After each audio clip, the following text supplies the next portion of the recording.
Weather on News Radio KMAN is brought to you by Sunset Zoo. Memberships are a fun way to experience the zoo. Pick up your membership and enjoy the Sunset Zoo all year long. News Radio KMAN weather.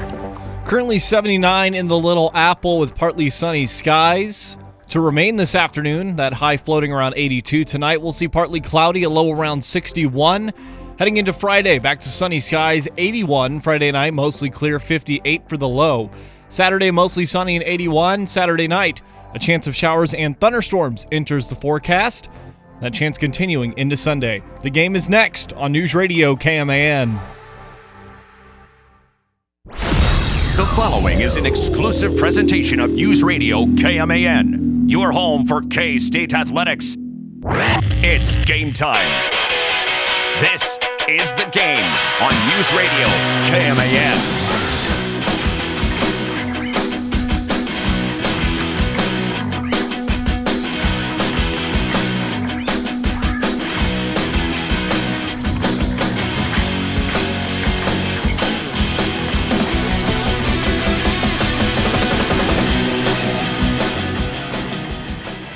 I think what K-State, basketball has going on with Memphis, it's what the Royals and Padres have going on.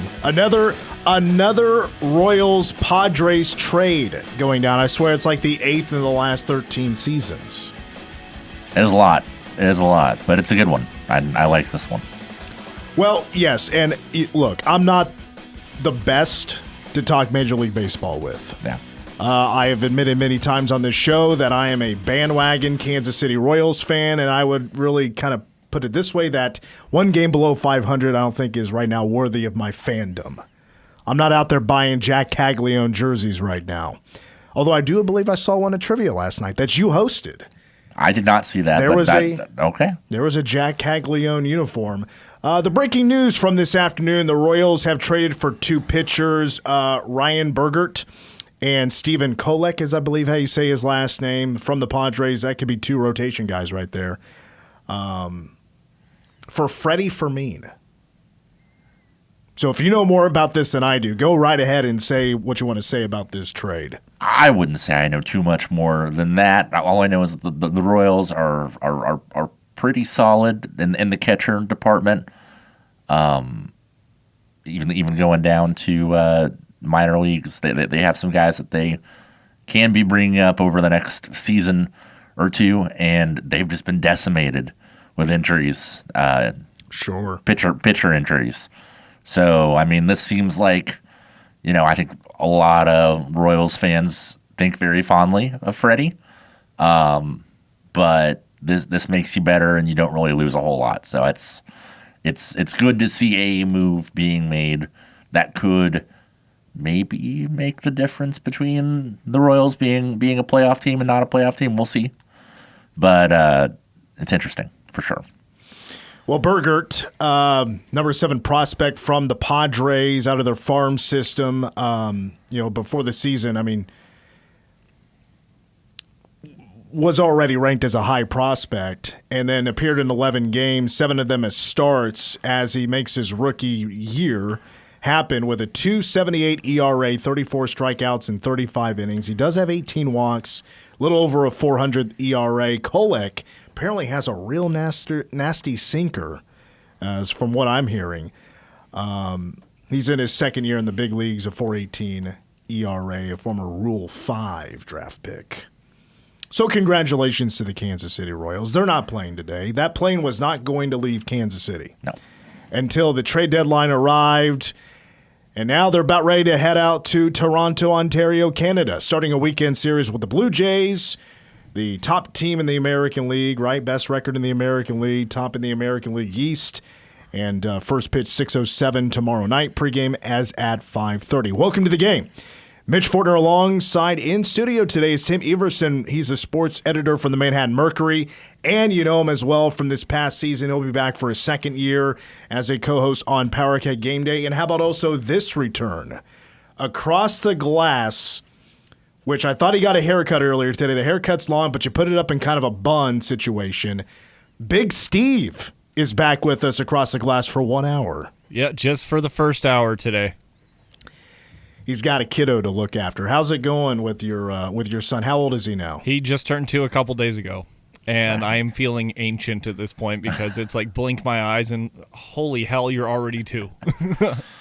I hear that's how it goes. Parenthood, it goes real quick, don't blink type of situation. Oh, yeah. But welcome back to the show. Again, you're with us until 5 o'clock. 5 o'clock, both of these guys are bouncing because Tim is hosting some trivia tonight in town. But Derek Young from KSO Online will be joining us in our second hour at 5:10.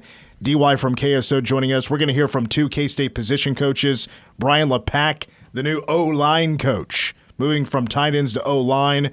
We'll hear from him at 5:30. Tim got a chance earlier today to ask him a few questions.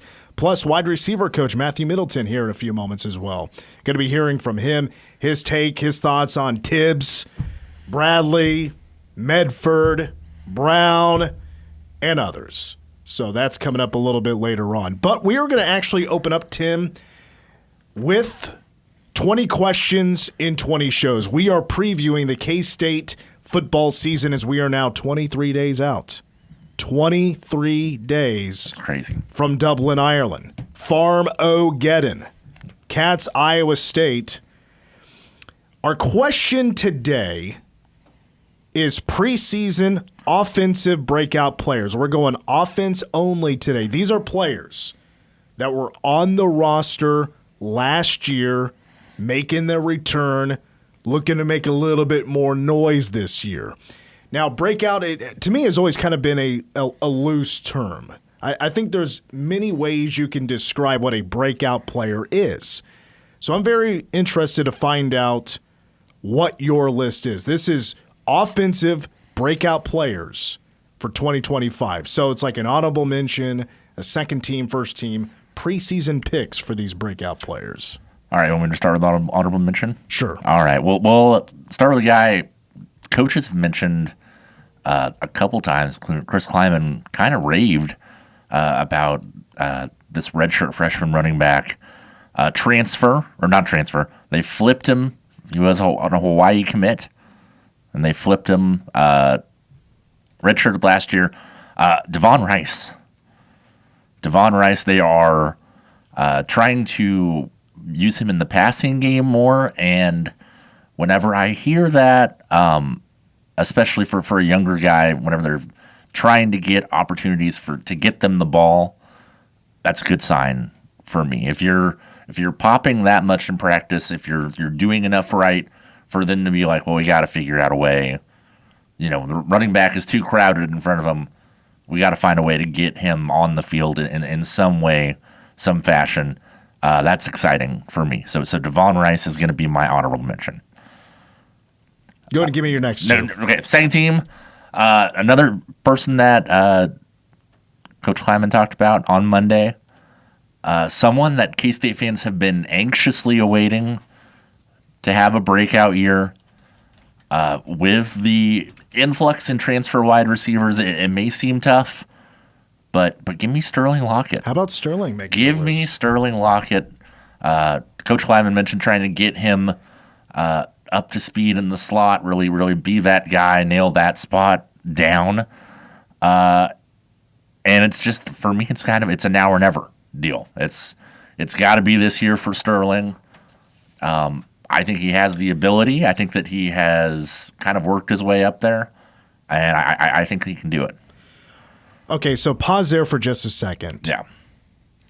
So this is where we go into what is exactly your definition of breakout. What does a breakout year for Sterling Lockett look like? Like, to me, and I said this on another show not too long ago, like my sort of hot take, I guess, for K-State, like a positive one, would be Sterling Lockett gets his first touchdown this year.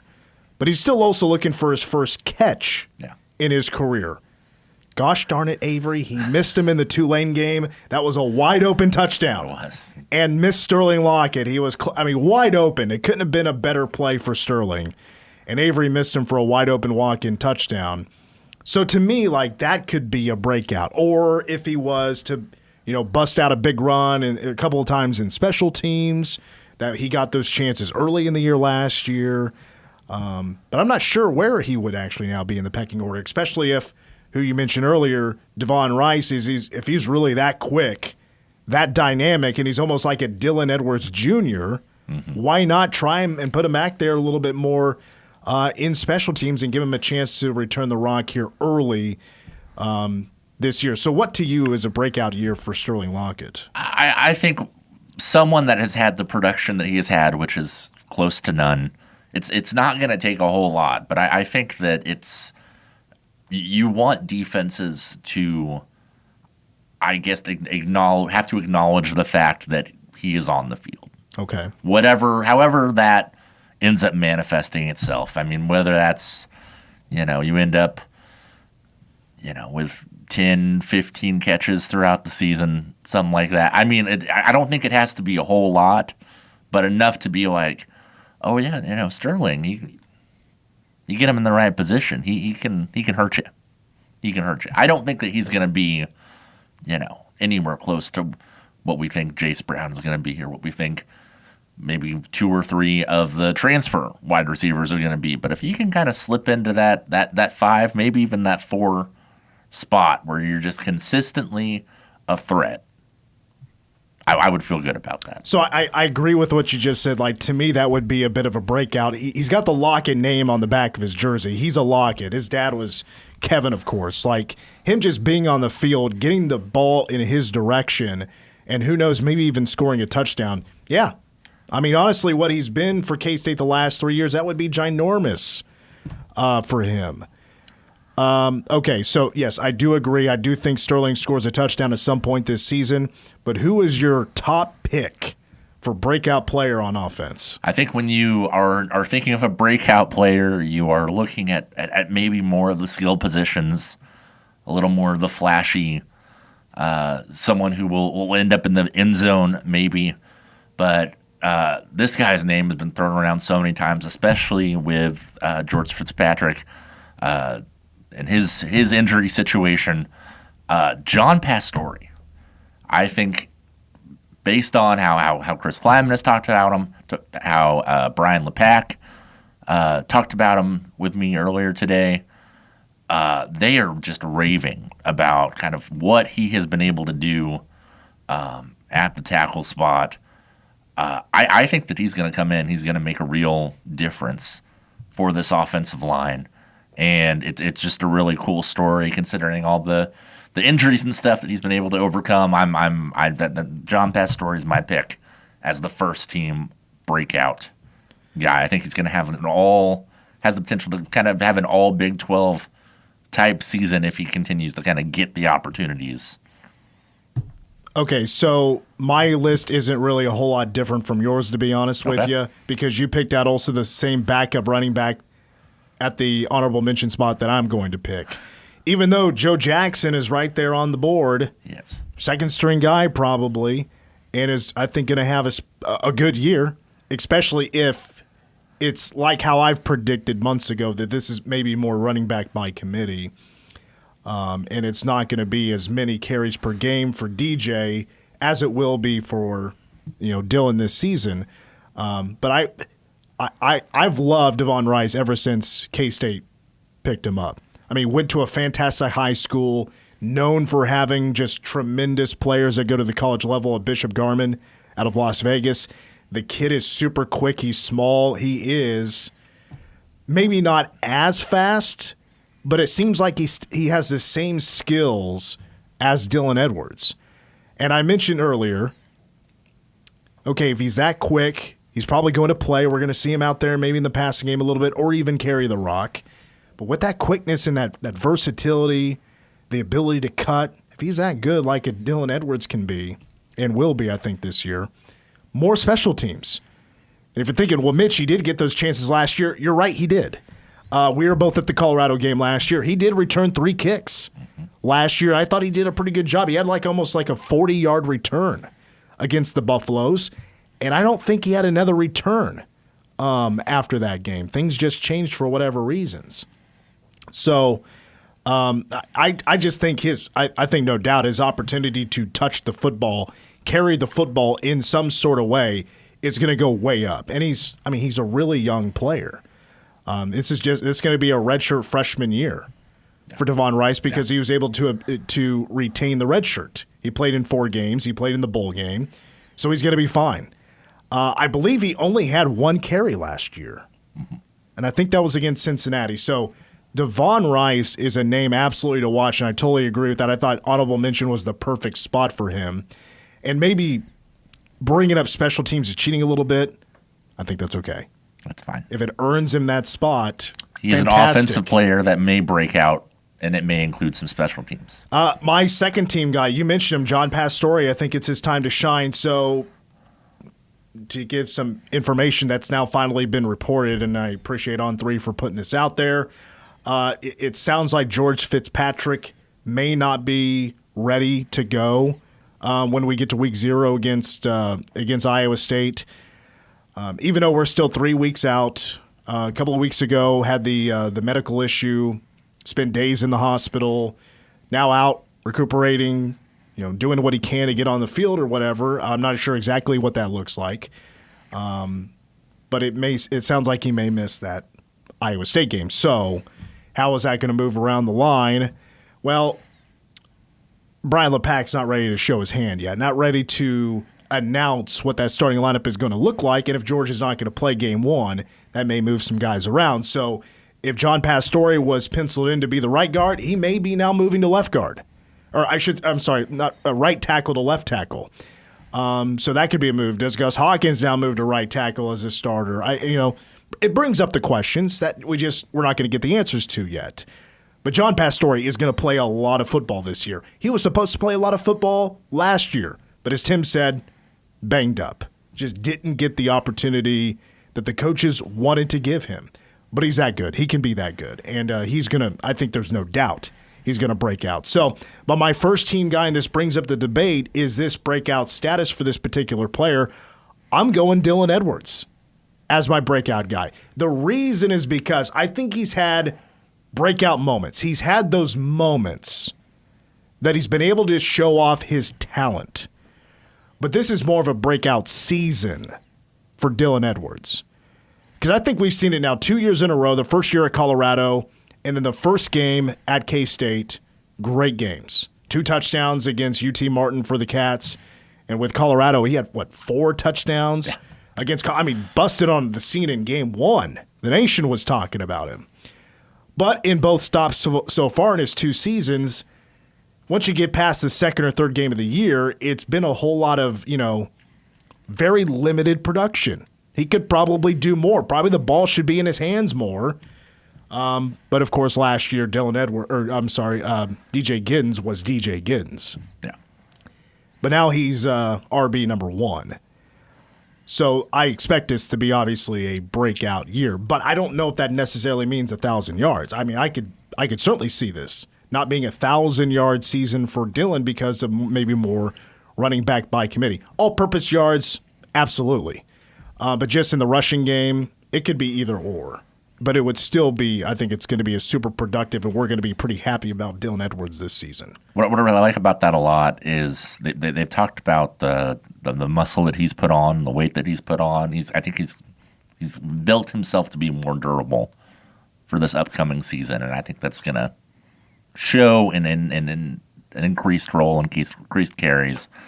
I get that. I do think that I considered him as already broken out, but I do get your argument there. We know about his talent. EA Sports earlier today put out a tweet that has Dylan as the 3rd fastest running back in America.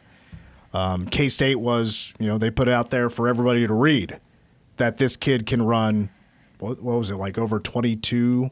You reached 22 miles per hour or something? Like one of 4 cats to reach 22 miles per hour. One of the others was Avery Johnson. I think we're aware of that. It's just a whole season of work, consistency, multiple 100-yard rushing days, things like that. That is my definition of breakout for Dylan Edwards. All right, we take a break. When we come back, we're going to hear from wide receivers coach Matthew Middleton. And is he fully bought in on the hype of drawing tips? We'll talk about that next, the game. Number you have reached. Tweet the game, KMAN. or call 537-1350 and get in touch with the show. This is The Game on News Radio KMAN. At ESB Financial, we think it makes sense to pay you. That's right, get paid 5.04% annual percentage yield on balances up to $20,000 with our free Kasasa Cash checking account. We'll even refund your ATM fees nationwide, and the best part is there's no monthly service charges or minimum balances to keep. All you have to do to earn your rewards are a few simple things each month. The best part? These things make banking easier. Visit esbfinancial.com to learn more. Special terms may apply. ESB Financial, member FDIC, equal housing lender. Attention job seekers. Flint Hills Autobus just raised starting wages for bus drivers to $17 per hour for non-CDL drivers and $18.50 per hour for CDL drivers with AP endorsement. If you're ready for a career with great pay, benefits, and the chance to serve your community, this is your sign. Paid training is available. Apply today at FHATA.org or call 785-537-6345. That's www.fhata.org. Drive your career forward with Autobus. The Royals on News Radio KMAN. This pitch is hammered to deep center field. Back goes Cruz, away back and gone. Salvador Perez, second home run of the game, his third hit. Tonight, the Royals are in Toronto to take on the Blue Jays. Join us from Rogers Center for all the action. Royals-Jays tonight at 5:30. The home of your Kansas City Royals. News Radio KMAN. I'm Dan Patrick, and this is Above the Noise. Matthew Stafford has delivered exactly what Sean McVay envisioned when the Rams went all in and won a Super Bowl. Veteran poise, arm talent, capable of unlocking every corner of the playbook. But in Los Angeles, even champions are on the clock. Now 37, Stafford enters yet another season dealing with the all-too-familiar duo of soreness and speculation. The Rams haven't exactly been subtle about what's next. They kicked the tires on Baker Mayfield in 2022, drafted Stetson Bennett 2023, and now rolling the dice on Jimmy Garoppolo. Trade rumors swirled this offseason. Nothing came of it, but the smoke rarely shows up without fire. With 2 first-round picks next year and a QB-rich draft class on the horizon, the runway for Stafford may be starting to shrink. The question now is how much longer he'll be asked to give everything they need. I'm Dan Patrick, and this is Above the Noise. A couple years ago, I was in the bathroom at the airport when I dropped my smartphone in the toilet. Not smart. I was multitasking when I should have been focused on the job at hand. Embarrassing, but I'm not alone. According to Google, 7 million other multitaskers accidentally dropped their phones into the bowl last year.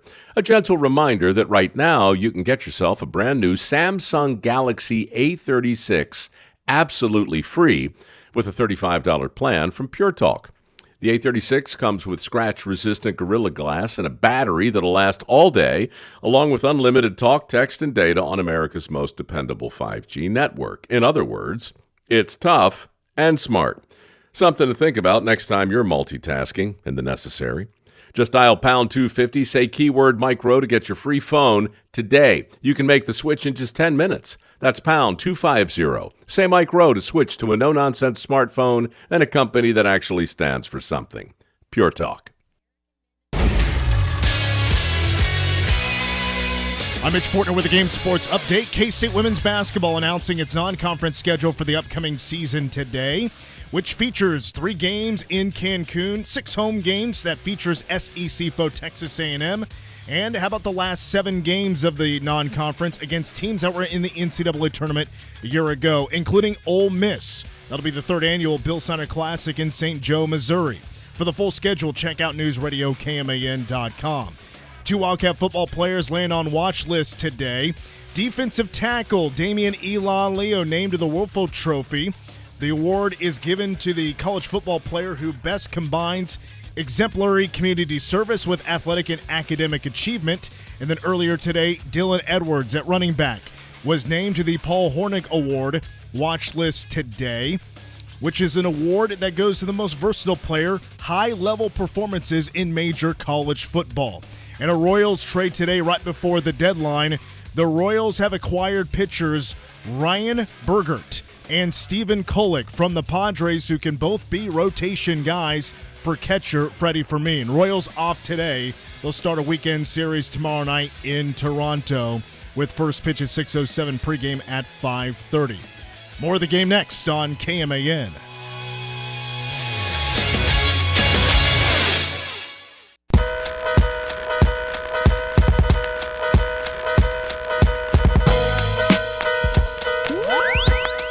The game continues. We are live and with you until 6 o'clock. Team Everson in studio helping us host today and tomorrow. With you from 4 to 5:30 tomorrow afternoon.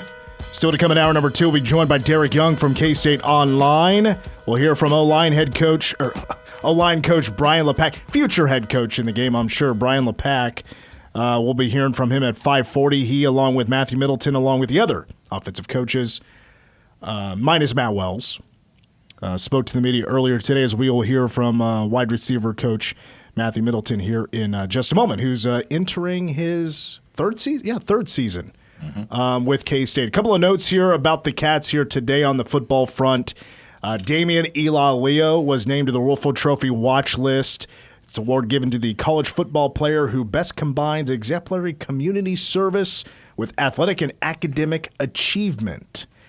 And then today as well, just a few moments ago, as a matter of fact, running back Dylan Edwards named to the Paul Hornig Award watch list. I believe this is the second time he's been named to this watch list.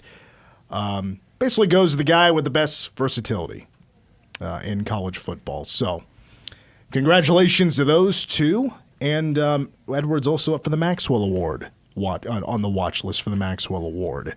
All right, let's hear from wide receivers coach Matthew Middleton here for a few moments. There is just a lot of hype around this group, isn't there? Mm-hmm. We saw another video. Jerron Tibbs is just making play after play after play in fall ball. We heard on Monday he made a high point catch, just a crazy 50-50 ball catch. And then I believe it was yesterday, the K-State tweets out the video of Tibbs diving for a football in the end zone and hauls it in. And it sounds like today, and I didn't get a whole lot of detail on this, and this wasn't from any of the coaches, but it sounds like today that he made maybe even a better catch than those two today at practice. Like, the kid is having a pretty big week. But the hype is around him for sure, but around this whole group. Could this be the best wide receiver group K-State's had in a long time? Here's the media earlier today with K-State wide receiver coach Matthew Middleton. Is there anything different about Tibbs than what you've had so far at K-State in your group? I would just say he's a very smart young man. You know what I mean? He asks really good questions. And Jace has been the same way, so I wouldn't say that. But I would say just from a frame standpoint of what we've had, he and him, Jerron Bradley, those two are bigger receivers than I've had since being here. Malik Knowles was a big receiver, a little different build than those two, but those two guys are just bigger receivers, than what I've had since being here as the receivers coach. When it comes to going to get the football, we've seen a video yesterday on social media of Tibbs diving for a ball, a high point. Coach Kleiman talked about that. How legit is Tibbs going to get the football? He's still got work to do. We got to do it in a game, you know what I'm saying? But as far as practice repetition equaling game reality, he's doing a good job of demonstrating he has the ability to do it. We just got to make sure that it is consistent, you know what I mean, every single day. Anytime you get those opportunities of taking advantage of it. And JB's shown it too, you know what I mean? Jerron Bradley's done a great job of demonstrating that too. So it's been fun to watch those guys develop. What's been your impression of Medford? Caleb's hungry, you know what I mean? He's learning. It's his third offense for him. So actually fourth, because I think there were two different coordinators at his last stop. So he's been learning on how we do things, and then, the technique things are a little different for him too, So this is just an adjustment of, my coaching style to what he's been coached to do, and then going out there and playing with, maximum effort, every single play. But he's been doing a good job of coming out and competing day in and day out. The continuity that you and Jace have together now, being together for a third year, how does that manifest itself? What are the perks of that kind of relationship? Well, he understands who I am day in and day out, which is awesome. And, when we talk about things that have happened in game, he can recall it and communicate it to the group. And then, there's a plan for him every year. So he knows the next steps for him to elevate his game, whether it be on the field or being a good teammate or being a good community member. So it's good to have that and to remind him of how he started, right? How hungry he was, and to maintain that hunger. But to be humble about it and go out there and compete every day with good practice habits and then good production habits too. What do you think the points of emphasis needs to be for him this year to kind of take that next Well, step? he needs to elevate his game, he has to continue to catch the ball down the field, but not only down the field, when it's thrown underneath, being able to put a foot in the ground and get vertical and get those hidden yardage, contested catches as well. And I think identifying coverage as any receiver needs to see, because the picture changes from your normal down and distance to situational downs. So him just being a really savvy, confident football player when it comes to recognizing coverages. And with Jaron Bradley, JB, that is kind of seemed like he has that hunger to maybe get back to the top form. Jerron Bradley, and he has, man. He's been competing. I mean, like I said, every one of these guys have been competing, and you're not going to be on a K-State Wildcat team with Coach Kleinman and not be a competitor, you know what I mean? So we got to make sure we do a great job in doing that, and those guys have. They respond to the coaching, they respond to the film. Seems like there's a lot of guys, a lot of potential pass catchers here. Is this maybe the most competitive group that you've had since you've been around? It's unfair to say that, because we had some pretty competitive guys. That first year in here with Phillip Brooks and Seth Porter, you know what I mean? Like, those guys were competitive, and each guys have come in here and competed. So I would just say these guys are just hungry for development. I think some have come from other places and had some different experiences and truly want to be coached, So to those guys, and then the young guys coming in here, they're here. This is everything that they've dreamed of. So it's like, I'm going to go out there and take advantage of those opportunities. And so the response is really good, because I think some guys have had experiences other places, and the young guys just being hungry to go out there to compete. Was there a catch last year with Jace Brown that told you that he's now at the next level, or proved to you that he's now checking more boxes as an improved wide receiver? A catch, yeah. So I would say, last year, the Oklahoma State catch, going into the south end zone on a post to where the ball is thrown. Avery gets the ball out there to him, and he has a different angle set, and he catches the ball over his outside shoulder with late high hand. So, that's not a very easy catch, pushing one direction and adjusting the other and then finishing it. So I would say, that there showed, hey, he showed up. And then the other one that everyone would remember would be the Colorado catch, right, to where he got the PI and the catch and the touchdown. But that's last year's Jace. So he has to show up this year and do it, another way possibly. All right, we're back live. Mitch Fortner and Tim Everson. Big Steve across the glass. We just heard from K-State wide receivers coach Matthew Middleton. All right, so Tim, the big question. I talked about this earlier this week. I'm just going to go ahead and buy in. I'm into the hype. I think it's fun. I'm going to believe what the coach is going to say. I'm listening to the hype that Jerron Tibbs is the real deal. And it sounds like now 3 practices in a row, he's made some insane catch. The kid knows how to get to the football. And Jerron Bradley was actually, we just heard it. And we've heard from other coaches as well. He's also making some big plays at practice. So, are you fully buying in to the preseason hype of the wide receivers, or maybe just at least for Tibbs? He's been getting more of it than anybody. Yes. I'm in. They got me. I have been gotten once again. I've bought in the last couple years, and that has not worked out for me. But the combination of just gotten so many different anecdotes from so many different people, and really it started for me. My buy-in started back in the spring when Van Malone mentioned something about how less time was being spent on like where guys were supposed to be lined up. Like that part was like done. Like that, they had gotten that down. They didn't need to worry about it anymore. And that was apparently something that was still a struggle late into last season.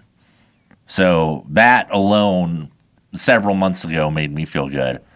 Now the combination of hearing all the stories about all these crazy catches that they've made, seeing the videos of some of those catches, and then if you talk to some of the national guys, Medford, they're most impressed by Caleb Medford of the three, and they're saying that we should be on the lookout for him. So between all three of those guys, the likelihood that one or two of them will be legit, I feel very confident in. So I'm believing. I'm in. Sign me up. Let's do it. Let's do the K-State wide receiver circus once again. I'm so happy to be here. Look, I mean, this team's going to break my heart. I don't know if it's not going to fully be on the wide receivers. No. There's a little bit of room for a little bit of heartbreak from their group, but I mean, I wouldn't say I've been heartbroken or anything about just lack of production or Dante Cephas is a great example of that. Not even close to where he should have been last year. Good rate bowl though. But what did he finish with? He had like 3 catches. Oh, shout out to him. I don't think he ever got close to a touchdown. No, like not even close. He maybe had one called back. I don't. It's fine. I don't know. It's fine. I don't recall. But I anyway, hope he's doing good. The quote you brought up though, like first of all, I mean, spring ball is boring. Yeah. There wasn't just didn't feel like there was a whole lot to talk about. I mean, and maybe not necessarily a bad thing. I mean, for K-State, things are good. They got a system in place.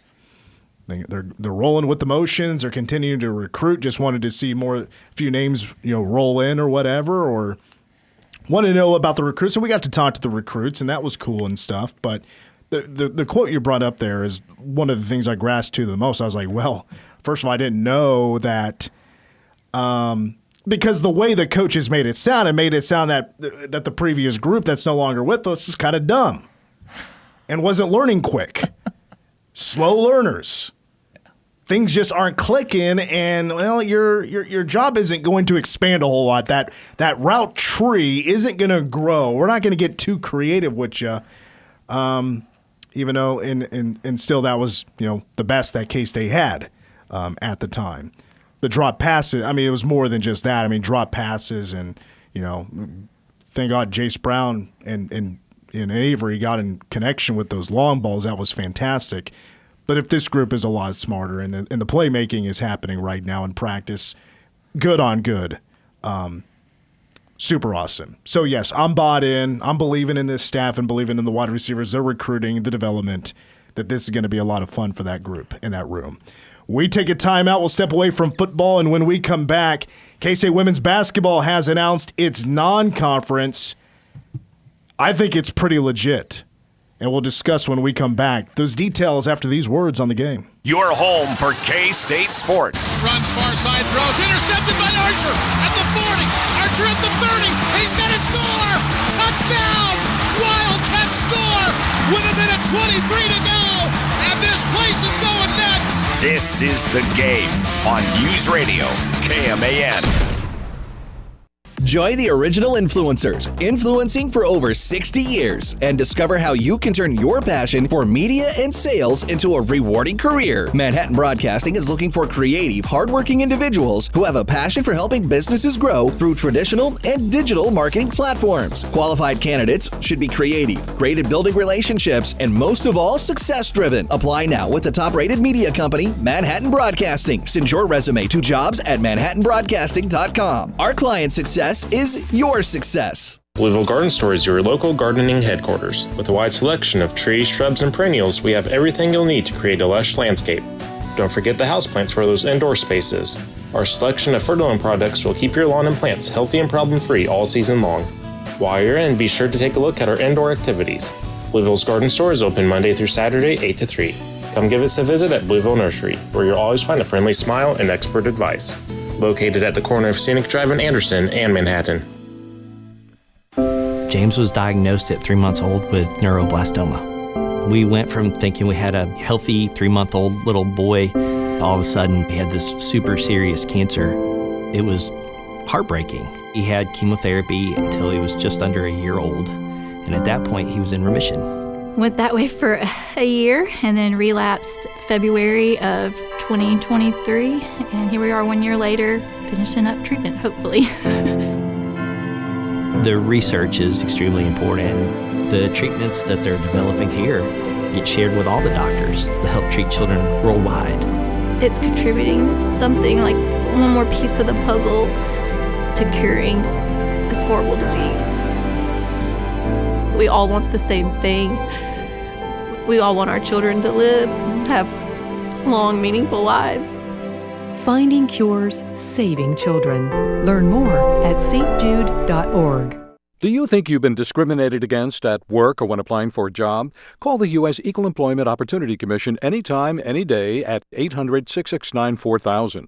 It's unlawful for an employer to harass you or treat you differently because of race, color, sex, national origin, age, religion, pregnancy, or disability. The law also protects you against retaliation for complaining about discrimination. Again, the number to call is 800-669-4000. Equality at work, your right, EEOC's job. Kansas weather can be unpredictable. If you're listening to us and you hear these beeps, that means that we're expecting or experiencing severe weather within the Cayman listening area.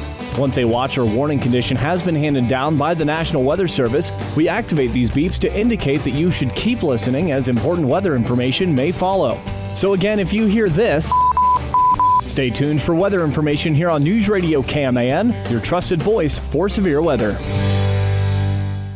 News Radio KMAN weather.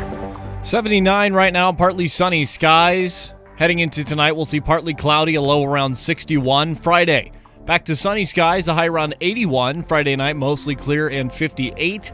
Then into Saturday, mostly sunny and 81. Saturday night, a 20% chance of showers and thunderstorms enters the forecast. Partly cloudy, a low around 61. Into Sunday, a 50% chance of showers and thunderstorms, mostly cloudy, a high around 79. The game continues right now.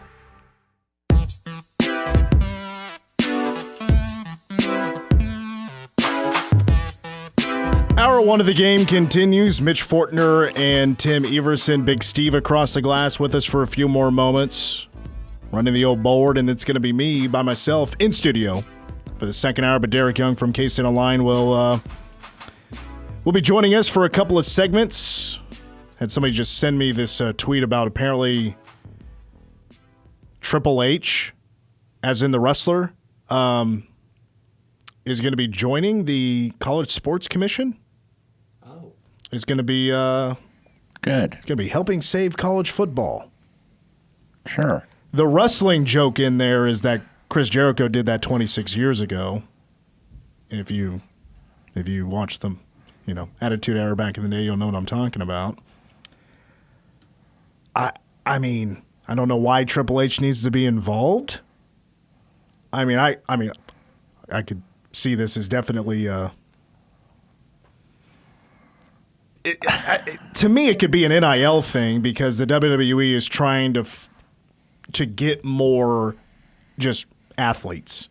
Sure. The freak athletes that are interested in maybe taking their talents to pro wrestling, get them trained up. Gable Steveson, or whatever his name is, was like on that list. He was supposed to be the next guy, and so they got him going through NIL, goes and trains, and it wasn't for him, I guess. So, I don't know. I have to look more into this. I guess I don't know all the details. I just got the tweet sent to me. I know Chris Jericho did not save college football. He saved wrestling. That was the whole thing, the Millennium Man, back in August of 1999, 26 years ago. So anyway, that's the wrestling talk for today. Earlier today, K-State women's basketball announcing its non-conference schedule. Look, on the men's side, I do like it a lot. I do like K-State is going on the road. They're going to play some legit competition. Again, sure, but it's not like crazy far from home. Everything is within 3 hours.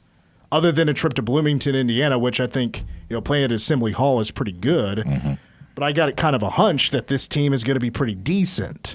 Plus, K-State just needs to take it care of, just get the job done at home because there should be a lot of cupcakes on that home schedule. But with the women's schedule coming out today, is K-State's schedule on the women's side tougher than the men's? I would say yes. It's a legit schedule. If you keep up with women's college basketball, even if you don't, I mean, we put up an article at newsradiokman.com. Thanks to K-State Athletics with kind of what these programs did last year, and maybe that doesn't mean everything, but I still think it means something because of recent success. So the last 7 games that K-State is going to play in their non-conference on the women's side are all teams that were in the NCAA tournament a year ago. I believe, as I look back at this report here from K-State, that, let's see here, 8 of the teams that they're going to play was in postseason basketball last year. And they're going to play North Carolina, NCAA tournament, really good team last year, South Dakota State, and Columbia in Cancun. They were all NCAA tournament teams. Ole Miss in St. Joseph, Missouri. That is by far their best game they've had for the Bill Snyder Classic. Yeah. Ole Miss is a top 20 team. Like, that should be a top 25 matchup. And that'll be a couple of hours from here, so not too bad. San Diego State was in the NCAA tournament. Creighton, who came here last year, K-State's making that return trip. And then on top of that, how about Texas A&M coming to K-State, coming to Manhattan? The Cats are going to SMU, so I'm sure that's going to be a home and home between those two. So, I mean, just really on the surface, with a team that's just about all brand new, but is full of blue chippers and should be more athletic. I love this non-conference schedule. It is good. And you didn't even mention teams like Columbia and Green Bay who made the NCAA tournament. I did mention Columbia. Green Bay, they played last year, and K-State's making the return trip. They're going up to Green Bay to play that game. Good for them. I think it's great. I think it's, especially with as good as the Big 12 has been, women's basketball wise, this, you gotta prepare, especially with a team with just so many new pieces. You gotta figure out what you have, and you're not gonna do yourselves any favors just playing cupcakes all the way through. Well, and I'll add this as well, like with some of these matchups, like Ole Miss, like Texas A&M, going to SMU, going to Creighton, I think what they've done is they have created more opportunities to get on national television. Now that women's college basketball, I'm sure this year is going to be more televised than it's ever been on platforms that aren't streaming. I mean, K-State has 4 or 5, and that's not even including the Cancun Challenge of being nationally televised. If it's on Fox or whatever, or ESPNU, whatever it is, there's a lot of opportunities for that to happen. I don't know anything for sure yet. There's, hardly any tip times, and a handful of these will be also like there'll be some double headers with K-State men's basketball. I'm sure.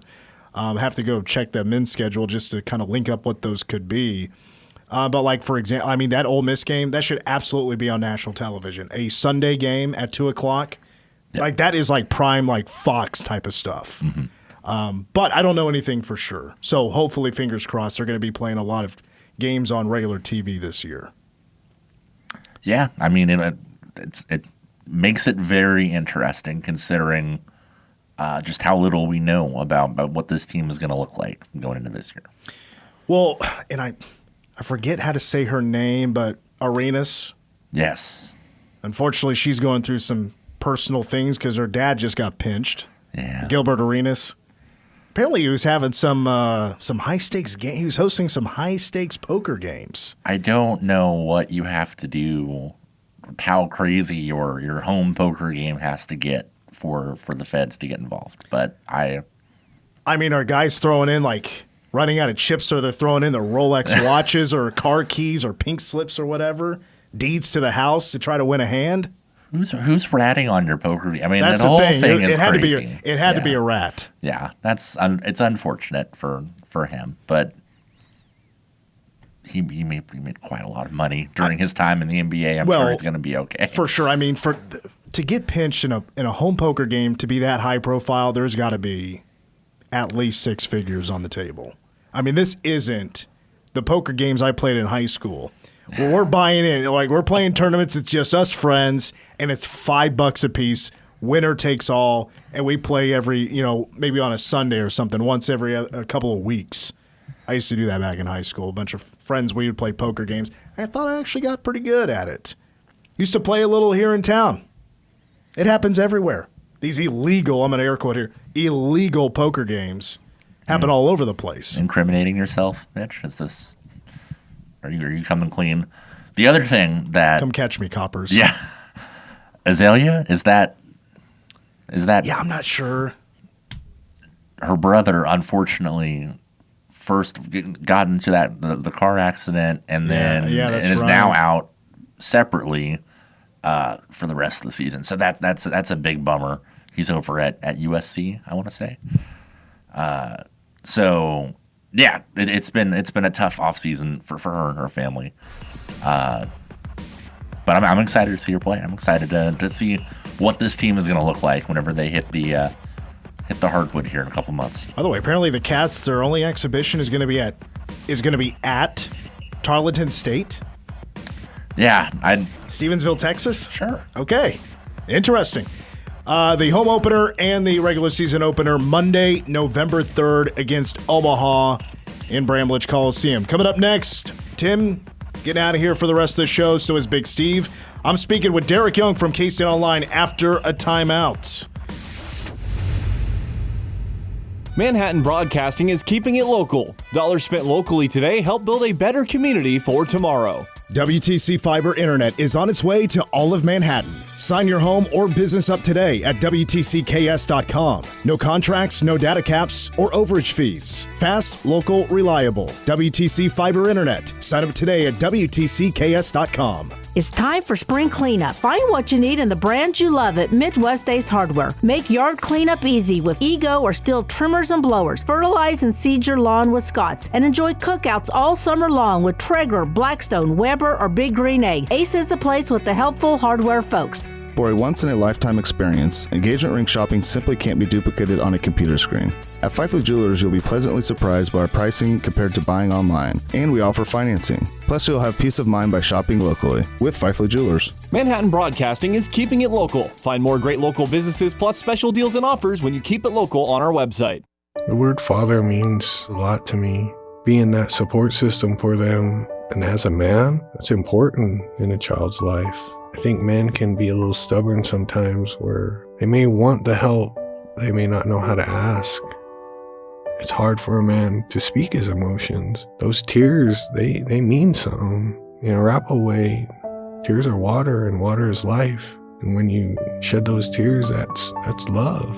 That's real love. Sometimes as dads, I think we're too hard on ourselves. Life can come at you really quick.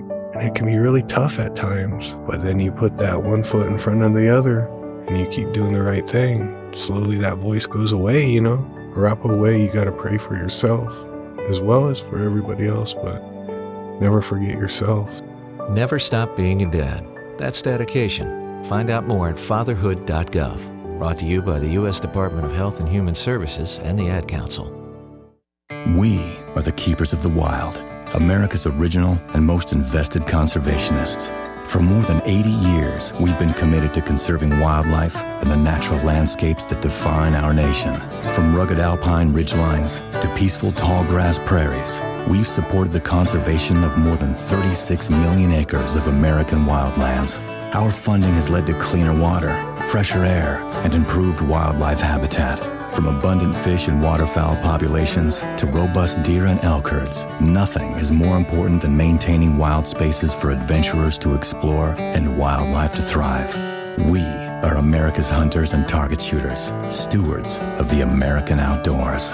America's hunters and target shooters, along with firearm, ammunition, and archery manufacturers, have invested more than $46 billion to help state fish and wildlife agencies manage and protect wildlife and wildlands across America. For more information, visit outdoorstewards.org. Casey Kasem has unlocked the American Top 40 Vaults and is replaying original shows from the 70s. This week, Casey takes you back to August 6th, 1977. That's when the Commodores were easy. Steve Miller boarded a jet airliner, and Johnny Rivers was swaying to the music. You'll hear those songs and all the Top 40 hits from August 6th, 1977 on American Top 40, the 70s. Each Sunday morning at 8 on News Radio, KMAN. KS State Bank offers convenient services to help make life a little easier. Visit ksstate.bank to learn more. KS State Bank, member FDIC, equal housing lender. KMAN, Manhattan. CBS News Brief. Severe weather is sweeping through the mid-Atlantic and Northeast, dumping heavy rain. Meteorologist David Parkinson says millions are under weather alerts. This is going to be flooding over places that have already seen flooding this summer. So the ground is already saturated, and they certainly don't need more rain. President Trump's deadline for trade deals is midnight tonight. Olivia Rinaldi reports Mexico will get an extension. They agreed to extend for a 90-day period the same exact deal they had for a short period of time previously. 15% tariffs on others are likely to kick in. A federal appeals court is weighing President Trump's use of an emergency powers law to impose the tariffs.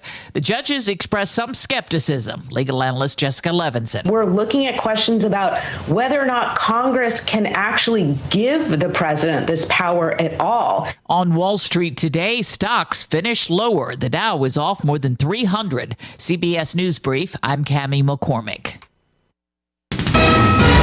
Now, the latest news from the News Radio KMAN and Manhattan Mercury Newsroom. Jury selection begins for a man accused of threatening a local priest. Riley County officials discuss space needs in the county courthouse, and USDA looks to relocate several workers outside of Washington, D.C. Hello, I'm Brandon Peoples with a check of local news. Jury selection began this morning for a Manhattan man charged with threatening violence against a local priest. The defendant, 35-year-old Andrew Burrell, has elected to represent himself at trial, despite previously being appointed counsel through the public defender's office. Burrell has asserted in the past that the matter was a simple misunderstanding of his evangelistic efforts. As previously reported, Burrell was arrested by Riley County Police back in December after reportedly threatening Father James Trevor Buster, a priest at St. Isidore's Catholic Student Center in Manhattan. Burrell reportedly sent an email to Buster last September, including a message he said was taken out of context. The passage in question read, quote, "Yet before I take your life and all those with you, I will share with you a story, truth, so you know how far from grace you have fallen." Opening statements began this afternoon. We'll have more from this afternoon's court activity coming up tomorrow morning on News Radio KMAN. Riley County Commissioners on Thursday also took a major step toward addressing space needs within the county's Judicial Center.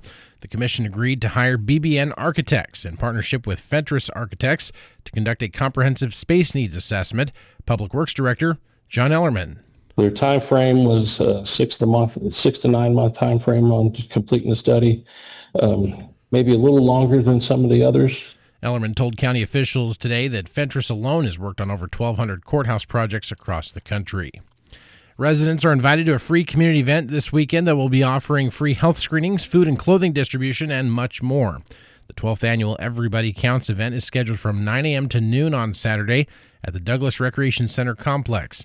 Some of those participating organizations this year will include the Riley County Health Department, the Lions Club, Stormontvale Health, Pawnee Mental Health, and Ascension Via Christi. Spokesperson Debbie Nuss says the K-State College of Veterinary Medicine is also going to be on hand with its mobile veterinary clinic. That is probably one of the more popular services that are provided. People with pets being able to get their pets vaccinated, have a wellness check, that's pretty expensive. So to be able to come to an event like this and have that service done for free is very important. The event starts at 9. People start lining up at 7:30 for the veterinary services. There will also be a free community brunch that morning at 10, provided by Hy-Vee. Adabus is also offering fare-free bus service on Saturday. USDA Deputy Undersecretary Stephen Vaden took questions about USDA's planned reorganization efforts Wednesday during a meeting with the Senate Ag Committee.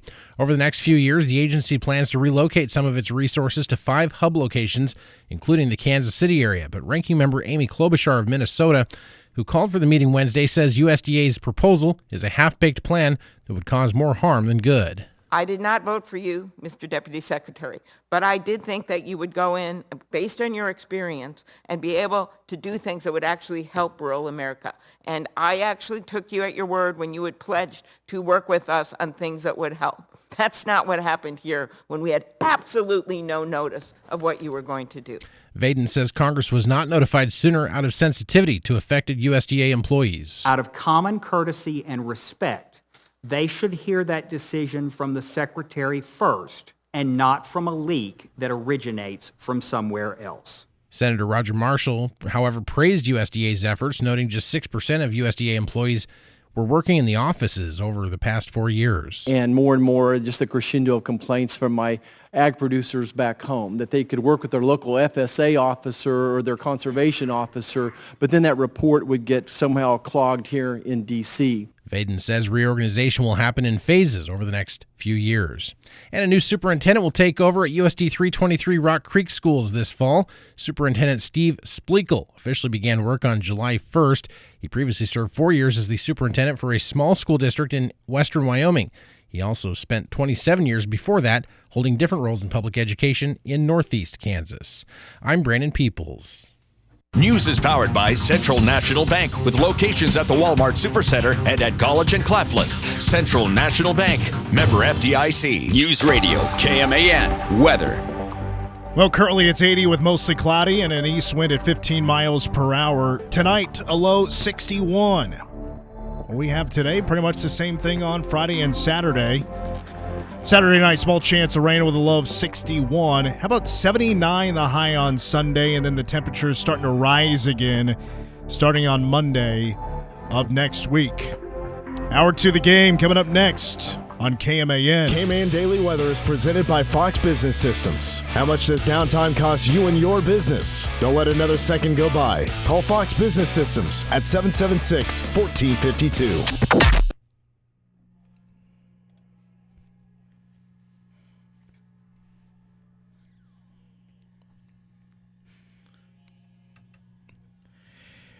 It is hour 2 the game after work. Mitch Fortner, that's me, solo, in studio now. Big Steve, he took off. And Tim hosting some trivia on Points Avenue tonight. With you until 6 o'clock. And still to come, we're going to hear from offensive line coach Brian Lepak. Derek Young from KSO Line joins us here in just a moment. No Royals baseball tonight as the trade deadline is here. Royals making some moves. Meanwhile, the Royals will be back in action tomorrow night in Toronto. First pitch 6:07, pregame coverage 5:30 here on News Radio KMAN. But by the way, tonight here on KMAN, how about some NFL preseason football? The Hall of Fame game, Chargers, Lions, and we will have coverage starting at 7 o'clock. Here on News Radio KMAN. All right, let's get to DY. It's Thursday, and you know what that means. AEW was last night, and I haven't watched it yet, so I don't have any results. However, I can tell you, Collision, Saturday in Chicago. That'll be televised, I believe, starting at 8 o'clock. And then the next dynamite, Cleveland, Ohio, the Wolstein Center. And of course, 7 o'clock. That'll be on TBS. Looks like AEW going to be in Ohio for a while. And then how about the day after the Aer Lingus College Football Classic?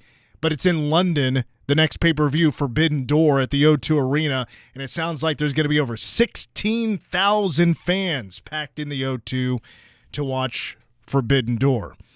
We are now joined by Derek Young from KSO Line. DY, have you planned for this Dublin trip anything fun that doesn't have anything to do with the game? Are you going to take a few hours to be a tourist in Dublin? I can't say that I have. I'm pretty poor in that regard. If my significant other, Mary, if she's not in charge of the trip, it's probably not the most organized thing in the world. She kind of coordinates the world for me. So the fact that she's not accompanying me means that this is not going to be something of that nature. With that being said, something that I will mark off, and it's something easy to mark off, is you have a few good Guinness beers in Dublin, Ireland. And beyond that, I'm happy. I'm a happy camper. Just give me back to the United States, and let's get ready for North Dakota. So I really don't need to linger around too much. Okay, so I don't know how much you vacation, but I like to go on trips. I'm a big vacation nut. Okay. But Dublin, Ireland is just not something that just like has the alarm bells sounding off to me, so I'm just kind of taking this what it is, to be quite honest. I mean, I hear the real sites are outside of Dublin, and I mean, this is a work trip. I'm not. I'm sure, like you, not planning to get out of town. Maybe not go too far from the hotel, with this being a work trip. But I mean, you brought up something interesting just about how you kind of plan for things, which you really don't. It's kind of the opposite of my relationship. Is that I'm more the planner. Lindsay just kind of likes to just kind of plan as you go. Like, you never know what you're going to stumble upon, which we did that for New Orleans. And I'll be honest with you, I actually did like that strategy. So you're cool with just kind of going with the flow when you go somewhere new for the first time. I'm more of a fly by the seat of my pants, I think is what they call it, kind of vacationer. But the more I vacation with Mary, I understand the necessity of plans, because her plans always, they rock, especially when we went to Disney World. Like, it was like, all right, we went to Disney World a couple of times. Like, you absolutely know what our workflow should be. Like, there is nothing that is runs counter to that. So it runs. It almost depends on the place a little bit. We just went to Philadelphia. I don't know if you've been to Philadelphia. Nope. But that's one where you can actually walk around and just run into things. So my plan actually worked pretty well there.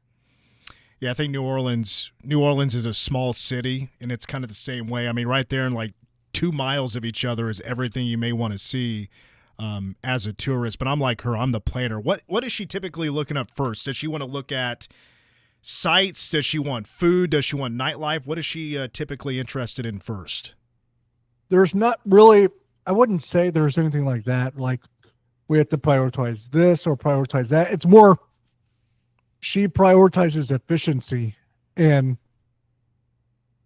I'm probably not all the way there. Like, she's like, oh, we can do this and that, at as many places as possible in a certain time slot, that kind of thing. So I wouldn't say she prioritizes any specific phase of a vacation. It's just like efficiency. Was the Liberty Bell overrated? Yeah, probably, because it's like, I knew it. I will say, like, a lot of historical stuff. Like, I thought this, and to be clear, the last time I was in Washington D.C. was when I was an 8th grader, mind you, an 8th grader. DC's but on my list. But a lot of stuff like that in New York, in Washington D.C., in Philadelphia, it's like those things are really, really cool that you feel like you have to see at least one time in your life. And I agree that you should. But after 10 minutes, what are those things? I hear what you're saying. Yeah. It's like Joe Burrow. Like, I hate to liken it to anything resembling Joe Burrow. But it was like when Joe Burrow was on the water, right? When he said, I went out on a boat trip, right? Or I went on a boat I got out on the water, and after a while, the water was the water. Right? Like, yeah. He thought he got bored. Like, the scenery was the scenery. It didn't change. Like, I think those things are things that you need to see. But in terms of the staying power, like, you're going to be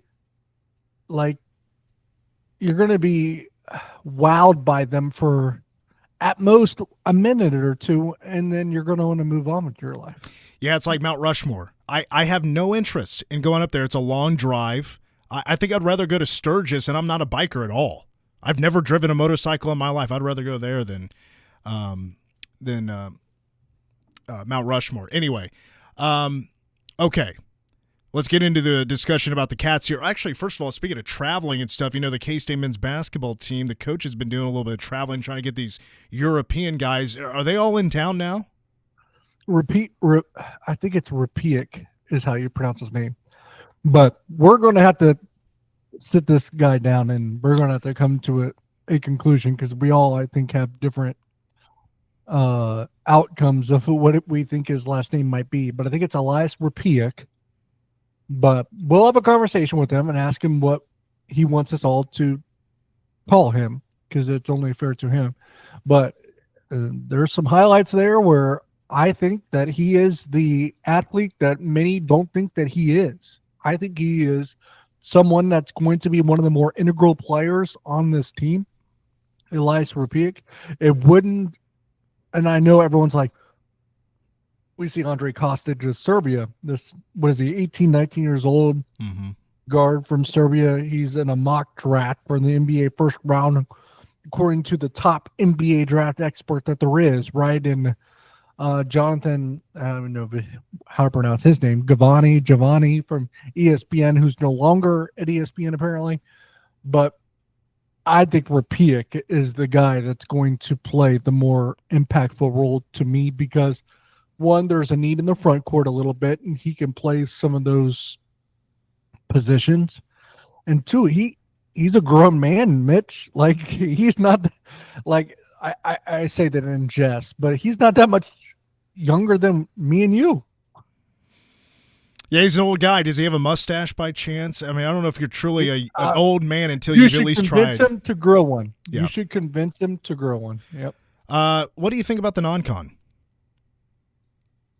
It's challenging, but I think that whether or not that's more conducive to winning, I don't know. Like, that's more like, I know you have Scott Wildcat on your show sometimes, and he talks about like what's better for making the tournament and what's not.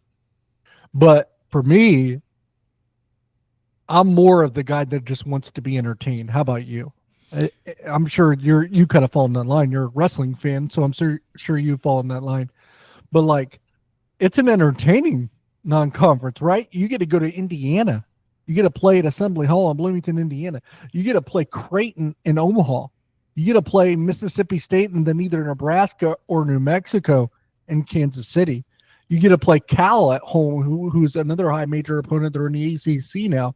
You get to play Seton Hall at home. They're in the Big East. I don't know. To me, entertain me, and I'm happy. And this is an entertaining schedule in my mind. Playing at Assembly Hall is sweet, and I think I've actually had this conversation with Mr. Wildcat before. You do play in a conference that will get you right into the NCAA tournament. You hope you don't build a non-conference slate. You lose a couple of games, it ends up hurting you, kind of like what it did last year. But I'm with you. I love that. Everywhere K-State is playing in the non-con is within 3 hours of Manhattan, with the exception of Indiana. And if there's anybody that wants to go on a road trip to check a box when it comes to a bucket list place to go watch a basketball game, Assembly Hall has to be one of those stops. So I'm not worried about any. K-State needs to take care of business at home. This is a home slate on that non-con where they have to win out, in my opinion. But it should be full of cupcakes. It's the games on the road where they'll be tested that hopefully I don't think anything will hurt them if they were to lose a game. Win out at home and win one in Kansas City. At least one in Kansas City.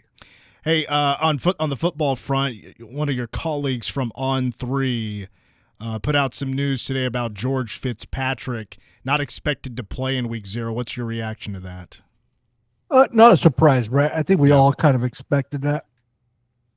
I think, to be honest, I thought anything in September would be ambitious. How about you?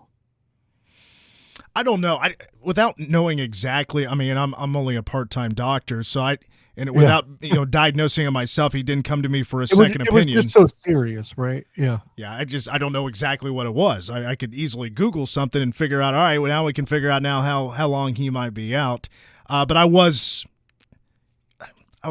kind of open-minded, but yeah, I'm not too surprised about the news. Yeah.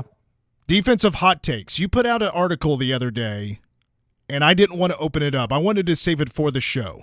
Defensive hot takes. Give me a teaser for this article at K-State Online. A great way to go subscribe. You get all the inside info you need on K-State football and basketball. I'm curious to know about your defensive hot takes. Give me one or two about what you think about the defense this year. Yeah, one was just the amount of all Big 12 picks that they had. Like, they've only had 3. The max is 3, and each year not each year, but the max is 3 under Chris Kleiman. One was the 2022 season when Julius Brents and Felix Ndike Uzama were first-team picks, and then Kobe Savage was a second-team pick. In the following year, they had 3 again, but they were all second-team picks. Obviously that was Savage again, and I don't have it in front of me, but there was 2 other guys as well. But I think this defense has the capability to be maybe reminiscent of the 2022 one.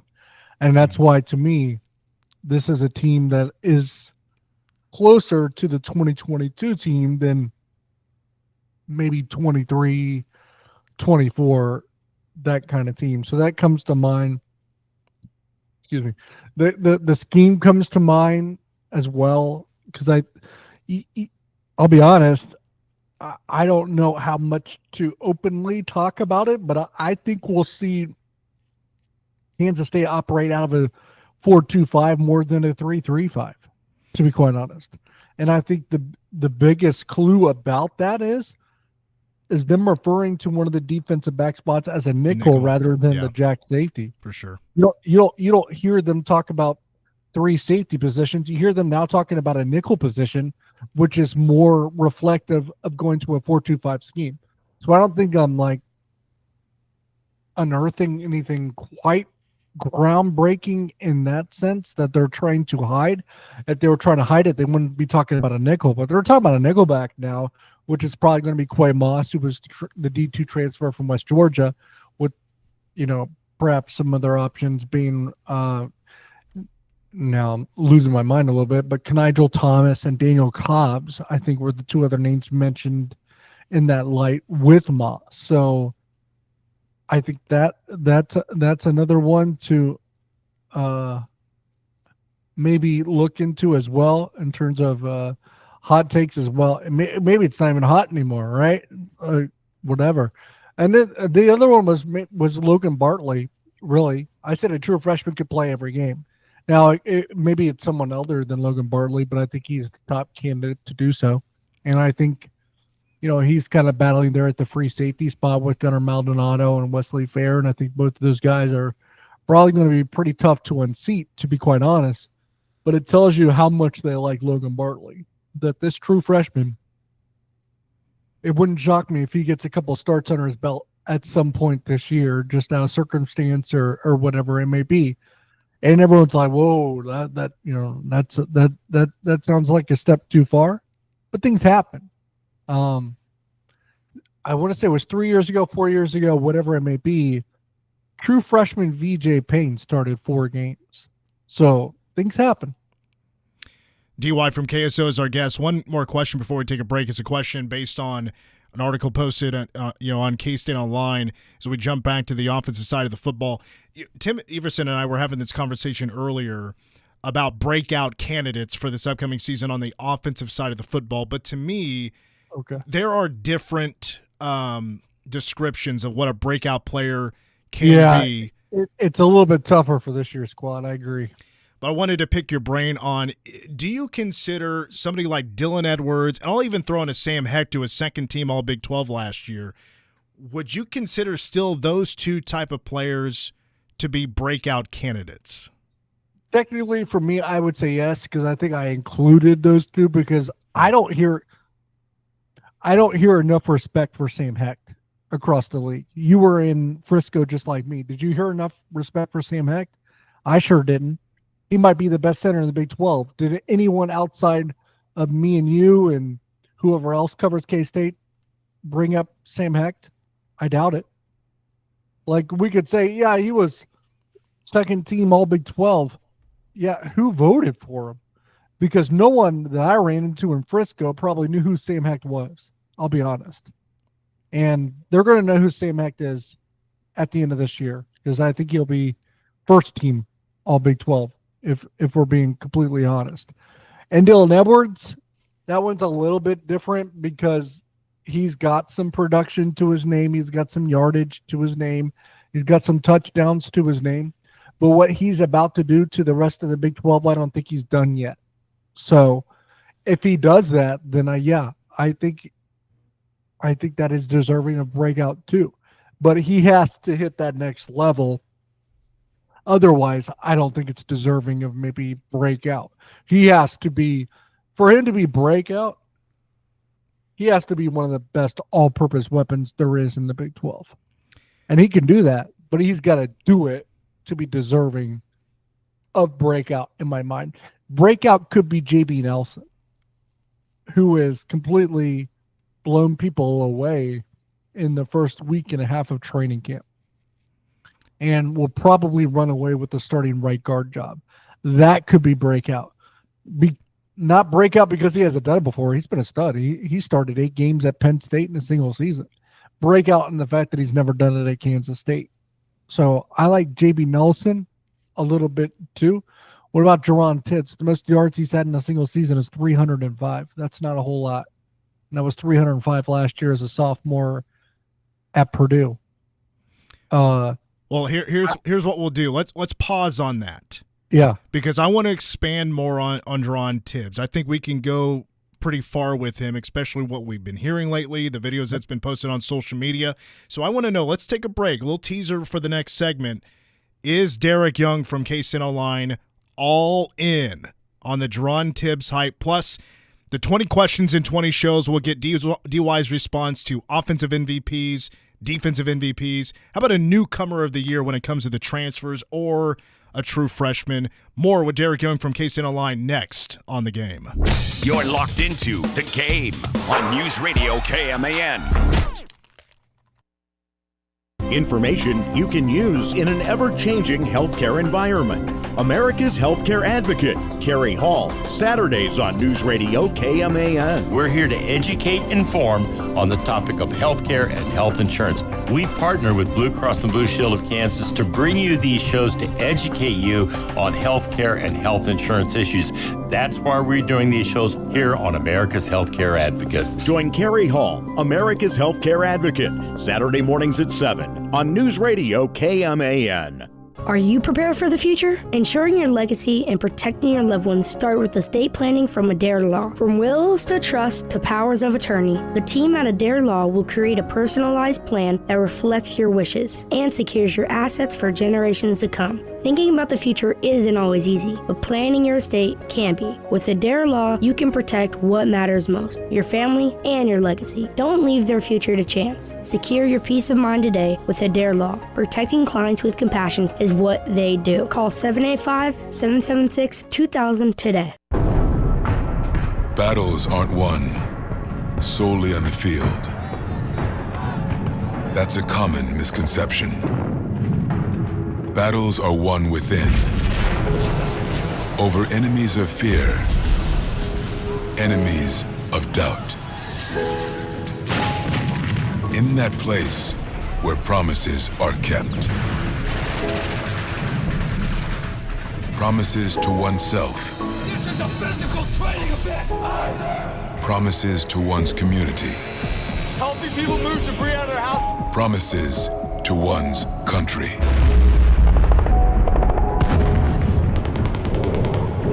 In the heart of every Marine,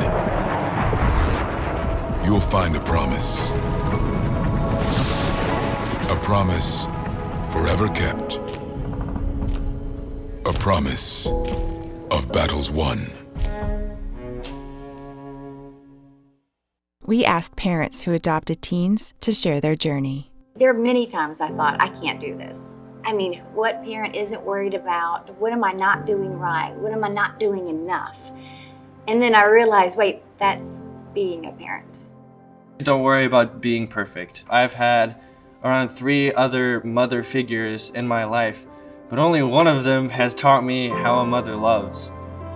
The greatest reward for me is he makes me better every day.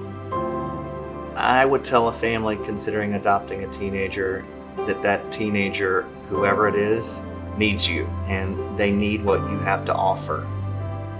Taylor's given me hope. He's our son, and that is what he will always be. Learn about adopting a teen from foster care. You can't imagine the reward. Visit adoptuskids.org to learn more. A message brought to you by Adopt US Kids, the U.S. Department of Health and Human Services, and the Ad Council. The clock is ticking toward a new K-State football season. 23 days. As Farmageddon kicks off the season in Ireland on News Radio KMAN. Loses the football. K-State picks it up, and here they go. Fabris, 30. He's at the 20. 10-5 touchdown. Jack Fabris. Don't miss a snap this season. Coverage begins at 7 that morning with Power Cat Game Day on News Radio KMAN. The Cats play here. I'm Mitch Fortner with the Game Sports Update. K-State women's basketball announcing its non-conference schedule for the upcoming season today, which features 3 games in Cancun, 6 home games that features SEC foe Texas A&M, and how about the last 7 games of the non-conference against teams that were in the NCAA tournament a year ago, including Ole Miss. That'll be the 3rd annual Bill Snyder Classic in St. Joe, Missouri. For the full schedule, check out newsradiokman.com. 2 Wildcat football players land on watch list today. Defensive tackle Damian Leo named to the Woolfolk Trophy. The award is given to the college football player who best combines exemplary community service with athletic and academic achievement. And then earlier today, Dylan Edwards at running back was named to the Paul Hornick Award watch list today, which is an award that goes to the most versatile player, high-level performances in major college football. And a Royals trade today right before the deadline. The Royals have acquired pitchers Ryan Bergert and Stephen Kolek from the Padres, who can both be rotation guys for catcher Freddie Fermin. Royals off today. They'll start a weekend series tomorrow night in Toronto with first pitch at 6:07, pregame at 5:30. More of the game next on KMAN.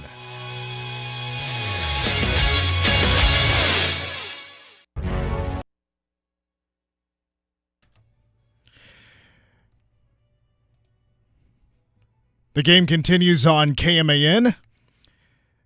If you're listening on the podcast or watching on YouTube, you're not hearing the song that brings us back from break. It's the Final Countdown by Europe.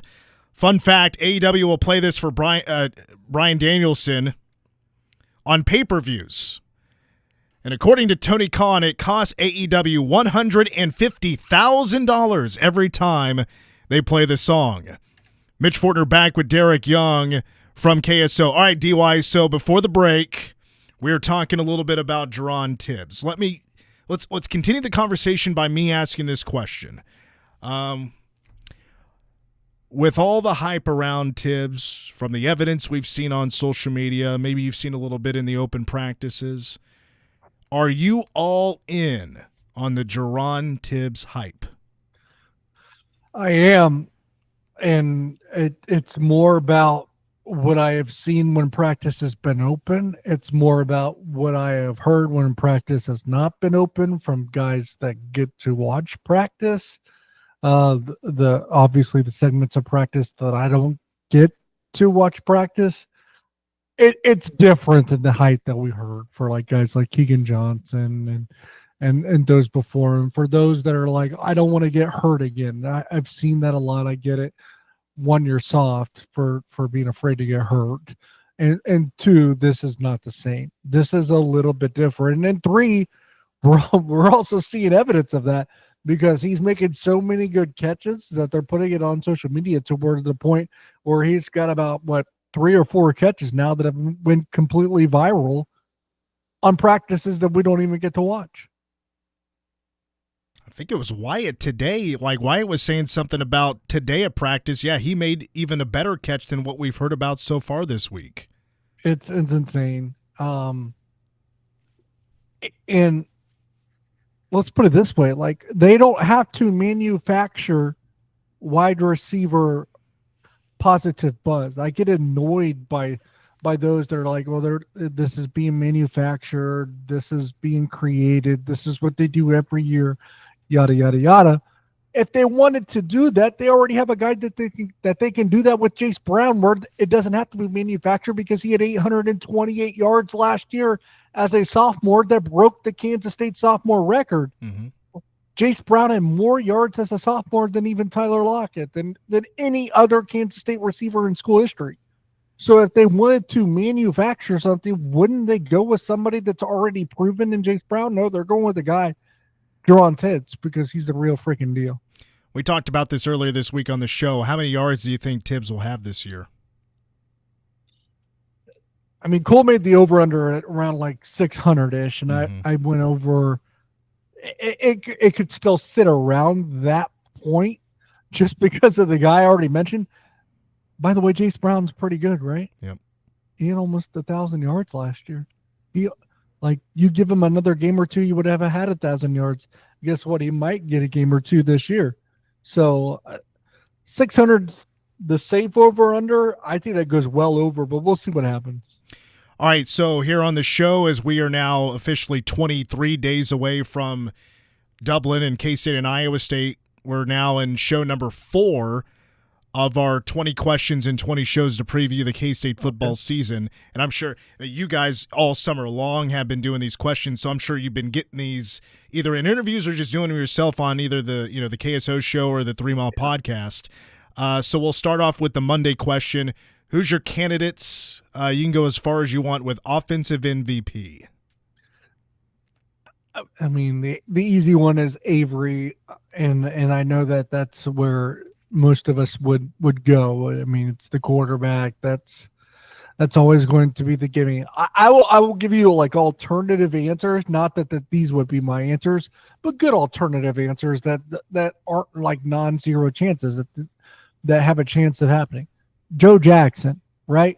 I mean, Dylan Edwards is explosive.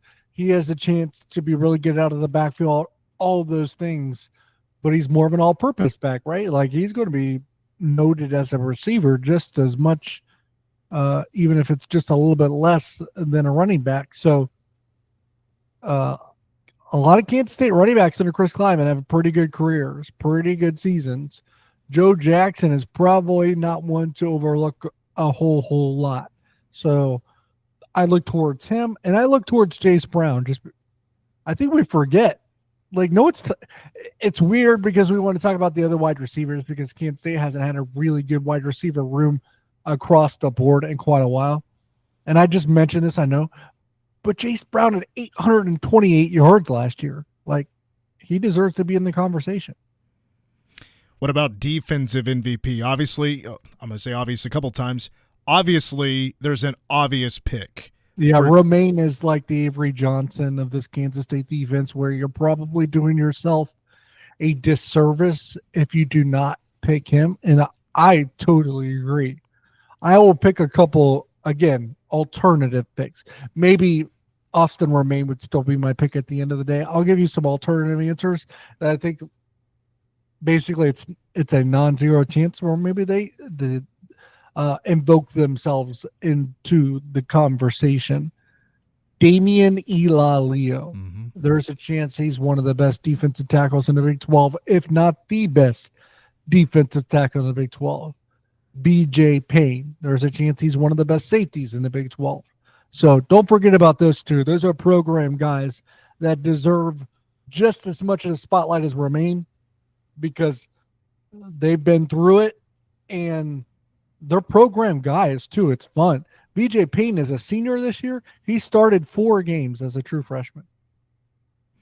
So the last question was yesterday. We did have a question today, but we'll end up on this one. Yep. And that's newcomer of the year. And our definition of that is when that game is played on August 23rd in Dublin, it's that player's first ever game in a Wildcat uniform. So by that criteria, who do you have as a newcomer of the year for K-State? Yeah, first game in the uniform. Offensively, Jerron Tibbs is probably going to get most of your answers, and he probably should be the answer. So I'll say that should be your answer, Jerron Tibbs. But don't shy away from J.B. Nelson on the offensive side of the ball. I think he's your starting right guard. I think he's one of your best offensive linemen this year for Kansas State. And I don't think that's probably being publicized enough at this point. So I'll say Tibbs is the best answer. Watch out for J.B. Nelson, though. Offensive linemen don't get the headlines, so that just is what it is for him at this point. Defensively, haven't thought a lot about it, I'll be honest. So this is a really good question. It probably comes down to the secondary because in the front 6, front 7, however you want to describe it, I think you're going to see more guys that have been in a Kansas State uniform before. I don't think you're going to see a ton of guys that have not been in a Kansas State uniform before. So defensively, you got to pick someone from the secondary. I think the starters at corner are going to be Zayshawn Rich and Donovan McIntosh, and they have worn the Kansas State uniform before. In fact, I think those guys were pretty prominent figures in the rape pool as well. So watch out for Jaden Rowe. He's not going to be my pick, but Jaden Rowe, because he's probably the next guy up at corner. My pick, it's not a certainty that he's a starter, but he's probably a starter, is Gunnar Maldonado, because I think he was an all Big 12 talent when in top form in Arizona. I think he gets fully cleared tomorrow, and I think he's one of the best safeties 100% in the Big 12. All right, DY, with that, I believe this will actually be our last conversation on the air before we're both in Dublin, Ireland. So I appreciate you making time for us on the day we're not typically on a Thursday, and I'll be seeing you next week at the next football availability. I appreciate your time.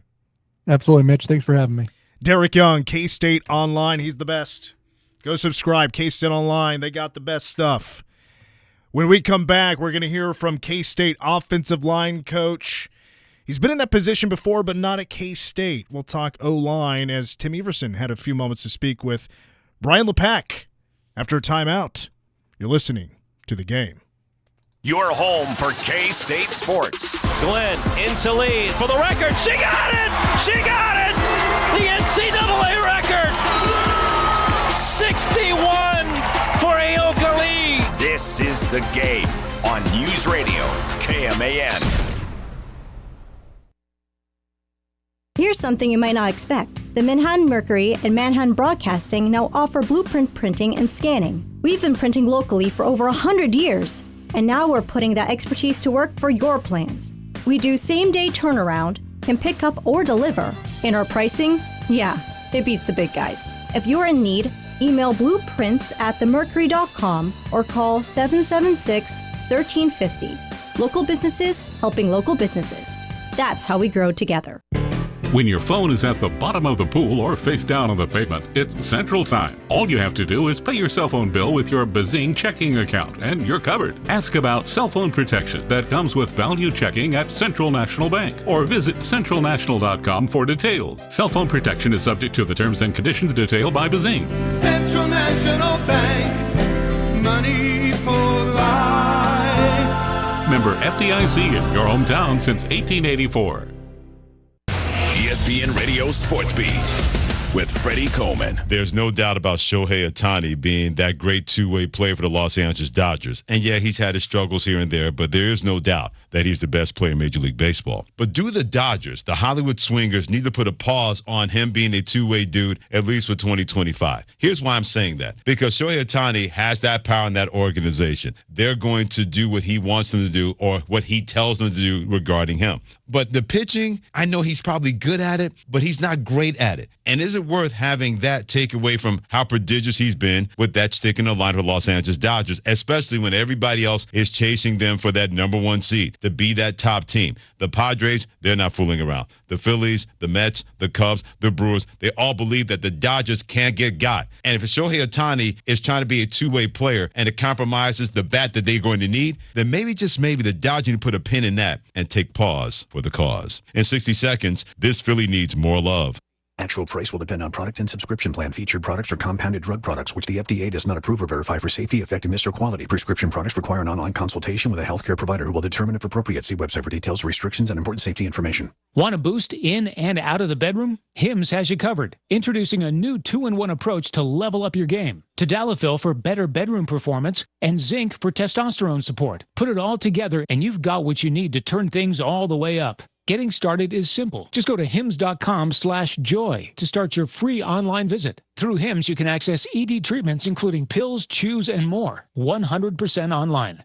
No office visits, no pharmacy lines. Just fill out a simple intake form and a licensed medical provider will determine if treatment's right for you. If prescribed, it ships free and discreetly to your door. Find affordable treatment options at up to 95% less than brand names at hims.com/joy. That's hims.com/joy, HIMS.com/JOY. You're going to hear about plenty of MVP candidates, whether it's the American League or the National League. And believe me, Aaron Judge and Cal Raleigh of the Yankees and the Seattle Mariners on one side. And on the other side, more than likely, even though Shohei Ohtani has not been the Shohei we're used to seeing with the Dodgers, he could be the odds-on favorite. But there's one dude that, in my opinion, the season in right now would be the MVP of the National League. And that guy's Kyle Schwarber of the Philadelphia Phillies. Don't just look at, well, Freddie needs to bat for a higher batting average. That's not his deal. But the 37 home runs, the 86 RBIs, the fact that anytime something good is going on, he's always in the middle of that for the fighting Phils in Philadelphia. He may not be the best of the best. Hell, he may not even be the best player in his own team. Many people believe that's Bryce Harper, who has the most talent. But this year, I don't believe anybody's been more valuable to their baseball team and their success than Kyle Schwarber. If the Phillies win the NL East, he should win the MVP because Lord knows his value goes a lot more than the numbers in Philadelphia. For the ESPN Radio Sports Beat, I'm Freddie Coleman of ESPN Radio's Freddie and Harry. News Radio, KMAN, weather. All right, taking a look outside. It is currently 80 with a northeast wind, 10-15 miles per hour. Partly cloudy tonight, 61 will be our low. 81 sunny on Friday night, 58. How about that? Below 60. And Saturday, mostly sunny and a high reaching 81. The temperatures will start to pick back up once we get past Monday, as we do have a 50% chance of showers and thunderstorms rolling in on Sunday. The Game.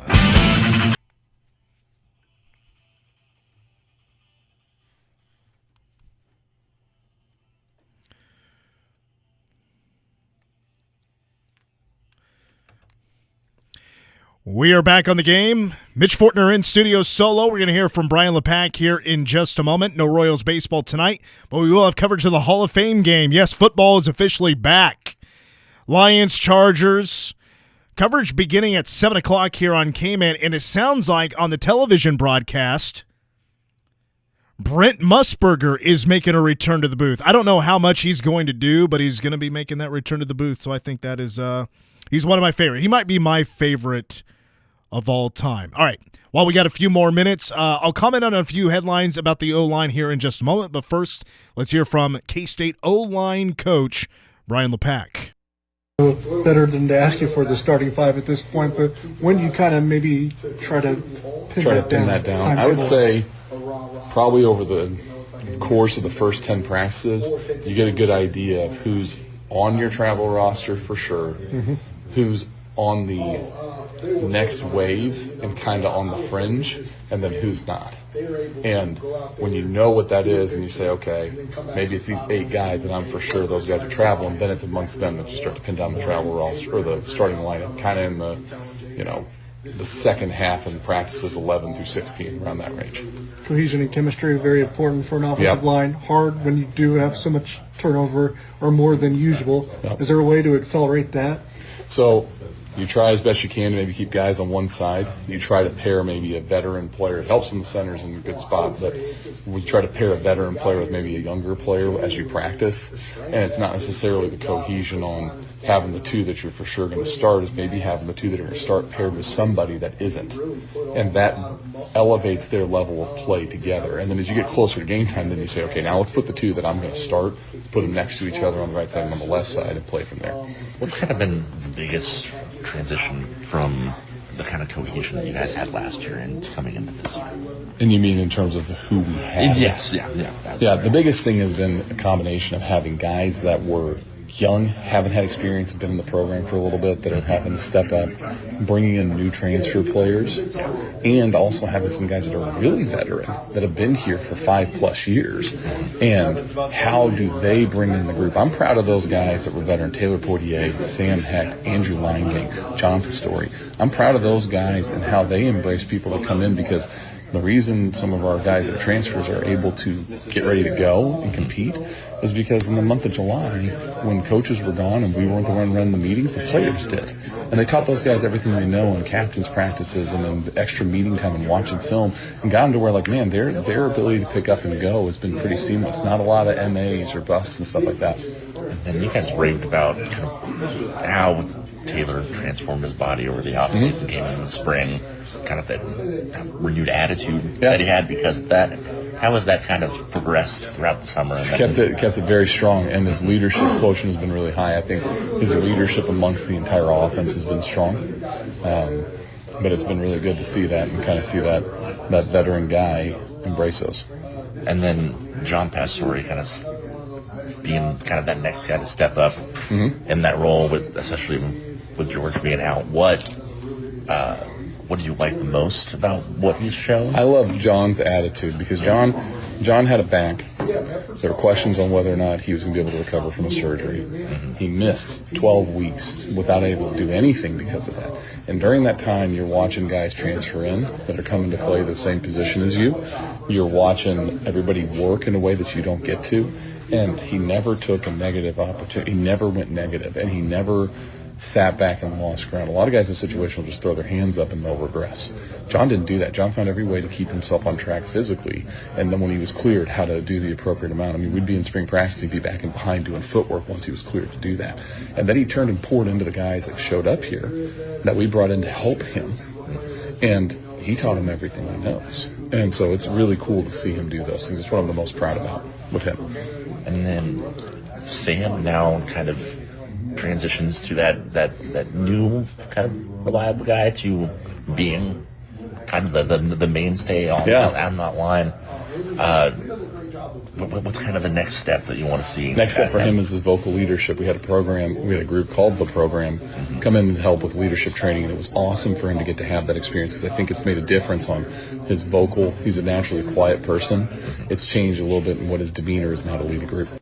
All right, we're back live. Mitch Fortner in studio. That was Brian Lepak, K-State's O-line coach, moving from tight ends to O-line this year. Just a couple of comments, maybe not necessarily, what exactly Coach Lepak had to say, but it's just kind of, refreshing our memory about the current headlines. By the way, I gotta mention, every coach is a little bit different with how they conduct with the media, but two things that immediately stand out to me about the two coaches we heard from today.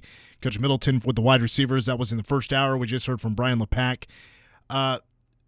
Coach Middleton, I think, does a fantastic job about not saying too much and about not hyping guys up too much, not overhyping or anything like that. Keeping the guys humble is, I think, a good way to put that. And he's very good at that. Brian Lepak is super passionate about who he's talking about, how he talks about guys. And I love the differences between those two coaches.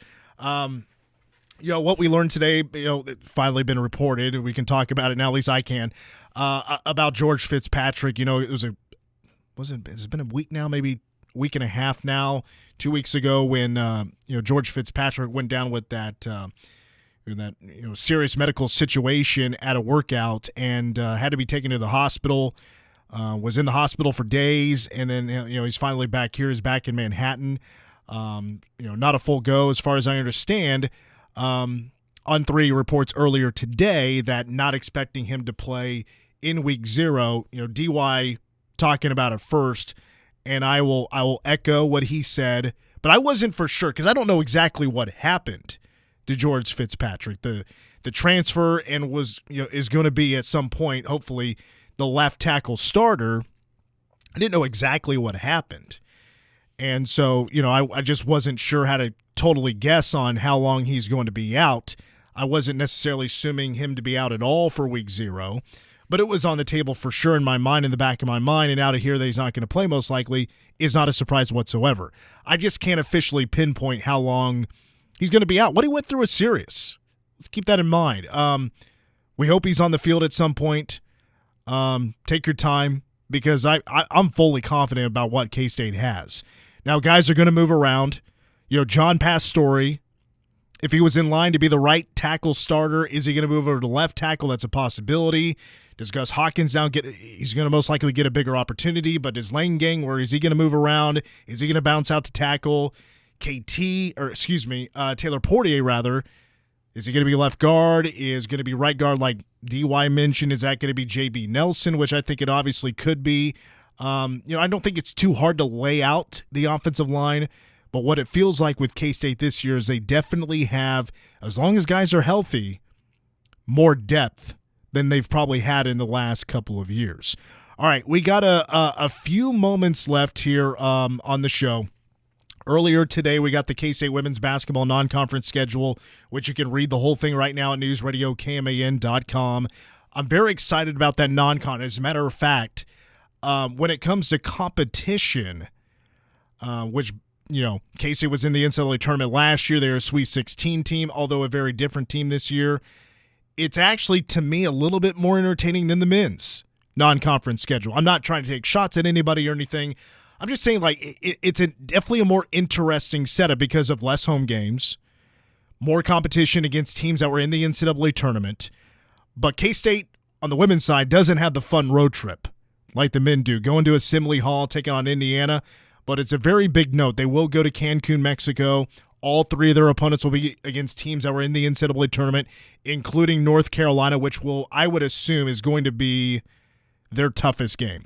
K-State should play, at the very least, they should play 2 top 25 matchups in the non-conference. North Carolina and Cancun, and then they'll match up against Ole Miss in St. Joseph, Missouri for the Bill Snyder Classic.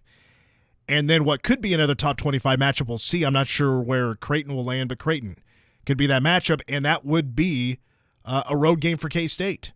So both the K-State men and women will be playing Creighton later on this year.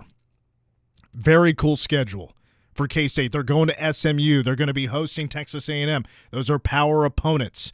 The last 7 games for K-State's non-conference slate will be against teams that were in the NCAA tournament a year ago. With that, we are going to wrap up the show. That's going to do it for today.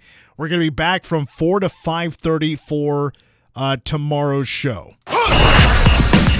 And tomorrow's show, we got one more question to go with the week. That is the Defensive Breakout Player of the Year. We'll draw for the next K-State Classics with Cole. We got to get caught up on the Royals at the trade deadline. So on our board tomorrow is going to be Troy Coverdale. He's the Royals guy around here. He's going to give us, are the Royals doing okay, not just on the field, but in their trades? And it sounds like the trades have been very popular for Kansas City today. For Tim Everson, Big Steve, I'm Mitch. Go Cats. Miss any of the show? Check out The Game podcast on Apple Podcasts, Google Play, and of course, NewsRadioKMAN.com. You're listening to The Game on News Radio KMAN. Blueville Nursery's Horticulture Hints radio show comes to your radio every Friday morning at 10 a.m. We will discuss timely gardening and landscape topics to help you keep your lawn and garden in tip-top shape. Blueville Nursery has been your local landscape service and garden store for over 50 years, and we want to share our time-tested techniques with you. From vegetable gardening, spring and summer annuals, to shade trees and lawn care, we'll cover it all. You're welcome to call into the show to ask questions that apply to your own landscape or garden. Stay tuned to Blueville Nursery's Horticulture Hints radio show every Friday at 10 a.m. right here on News Radio KMAN. Got a face for radio and a voice that won't quit? Good news! Manhattan Broadcasting is hiring for on-air staff. No experience? That's okay. We'll teach you how to push buttons, crack jokes, and pronounce Wamigo like a local. All you need is a killer personality and the drive to learn. This is your chance to talk for a living and not get in trouble for it. Apply now and let the mic be your stage. Go to manhattanbroadcasting.com/jobs for more info.